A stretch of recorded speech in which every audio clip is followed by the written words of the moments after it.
Senator Susan Kihika. Oh, thank you, Mr. Speaker. When I first wanted to talk, it was more of a point of order, but since it takes quite a while to get here, I'll just do my contribution to the motion. But also for the record, it's important that I correct that the minority leader of the House, Senator James Orengo, misled the House. He misled the House when he stated that when he brought a motion back in '96 against Kaparo, that he did not give any grounds or any reasons for the removal, for the censure.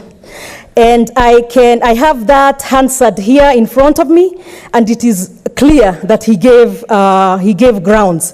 So it's a travesty, and it is just immoral that we have a motion in this House here today to remove the very distinguished Senator, Professor Kindiki, without having any grounds.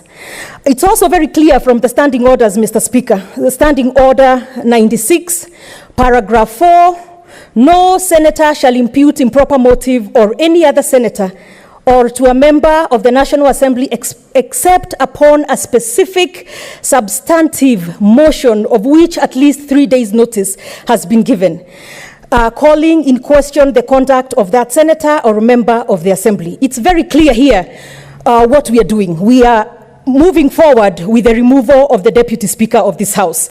So it was imperative and important that the motion that was brought here today by the Senator from Murang'a have the grounds for removal.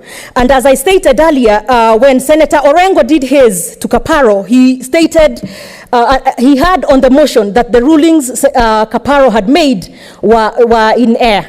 So it's inaccurate and improper to say that you can just bring a motion, Mr. Speaker, to remove the Deputy Speaker without any grounds. So I really needed that for the record, because we have become a House that's just a useless House, if I may use the word, but I know they will jump with standing orders.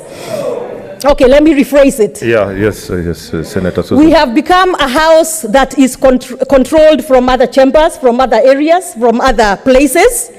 And the most unfortunate thing is, myself growing up, some of the senators that I looked up to, who were the defenders of human rights and other things in this country, are now the ones that are presiding or helping move this madness forward, where you can have the removal of a very competent Deputy Speaker without any reasons. But anyway, I'm sure you all will do whatever you will do. You will vote whichever way you will vote, because you carry brief for whoever you carry brief for.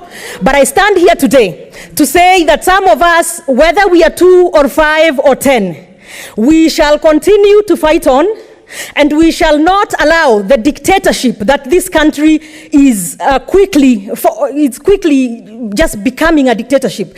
And unfortunately, Senator Orengo, you fought so many battles to get away from that. But thanks to you, we are quickly moving that direction. But it is okay. Maybe we shall have the third. Maybe we shall move forward, and we shall be the ones to now lead this next part, in not just being part of the axis of evil that is happening here today. It also says a lot that as we call into question the competency, I don't know, because again, we had no grounds for this motion. I've heard the Senator of Murang'a make some, in his moving notes, talk about a few things here, and others who we thought were such defenders of democracy stand up and try to have him just proceed. And it is because most of you cannot look at yourselves in the mirror, and that is why you do not want to have any reasons as you remove this very competent man. You just are carrying brief, and that's okay. So, Mr. Speaker, sir, I oppose this motion. There's a point of order. Thank you, Mr. Speaker. Senator Kihika doesn't have a seat to take, so today we'll offend the rules. Mr. Speaker. No, I can't sit. You said I can't sit where it doesn't say sit. Order, senators. Continue in these extraordinary times.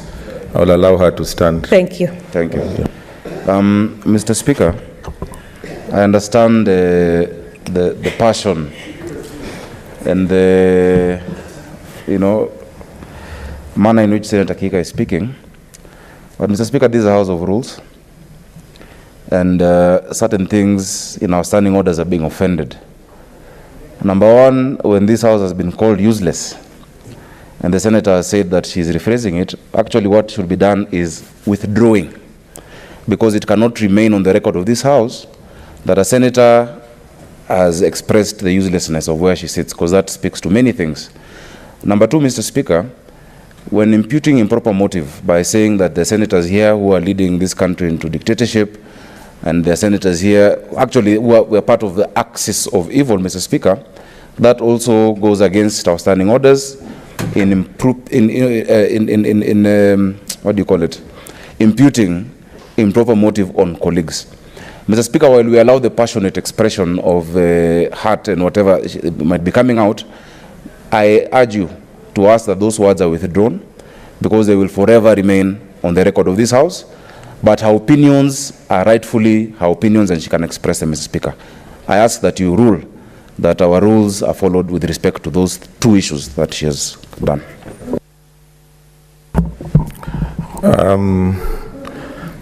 I leave her to her conscience, because she serves this House. She's a member of this House, and she knows what. I leave it to her conscience. That's all that I can say. Thank you, Mr. Speaker.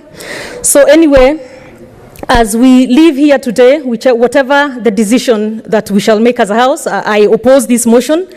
And let me say, as I sit or as I walk away, that Senator Kindiki, Professor Kindiki, has served this House with distinction. He is a man of honor in a House that does not value that. He is a man who is extremely competent, and I'm sure we shall not be able to see that as we move forward. But that's okay. That's the decision that we shall have to make here today. Senator, your time. 1 minute. 1 minute, Mr. Speaker. I was interrupted with the many points of order. Okay. Thank you. Thank you. So this is a motion that is quite vile, dishonorable, and I hope that in future we can focus on fighting corona, the poverty that is in our country, instead of hiding behind corona to use dictatorship to remove people from office. I oppose this motion.